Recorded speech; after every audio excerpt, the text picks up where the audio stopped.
کڕیارەکانی یەکەی نیشتەجێبوون لە وەرینستی نزیکەی 1500 کڕیارین لە ساڵی 2010 کۆمپانیای ڕەنجمۆلەتی کارکردنی پێدراوە تا ئێستا ئەو پرۆژەیە تەواو نەبووە.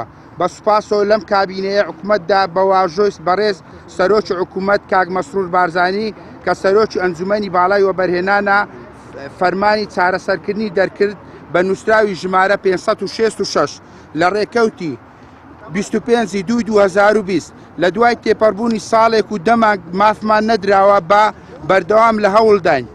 هیچ ڕاستیەکمان پێ ناڵێن هۆکاری دواکەوتنەکەی چییە؟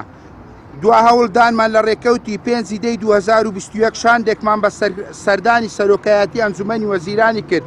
قسەمان لەگەڵ بەڕێز دکتۆر ئومێد سەرۆکی دیوان کرد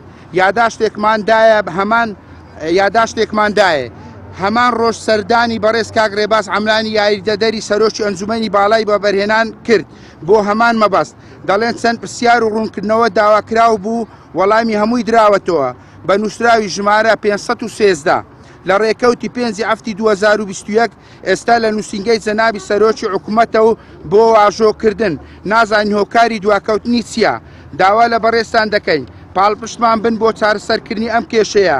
کڕیارمان هەیە وەفاتی کردووە و نەگەیشتە مافی خوراوی نازانین دەگەینە مافی خوراومانیان دەمرین.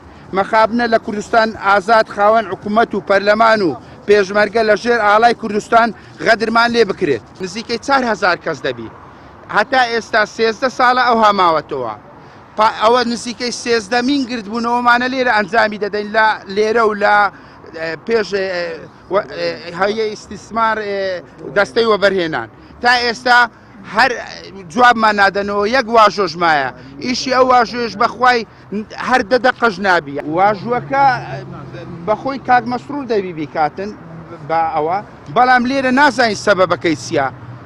ئایا دەستێکی لە پشتی ئایا بە ئەنقەستە ئایا یان مەزالیان نییە؟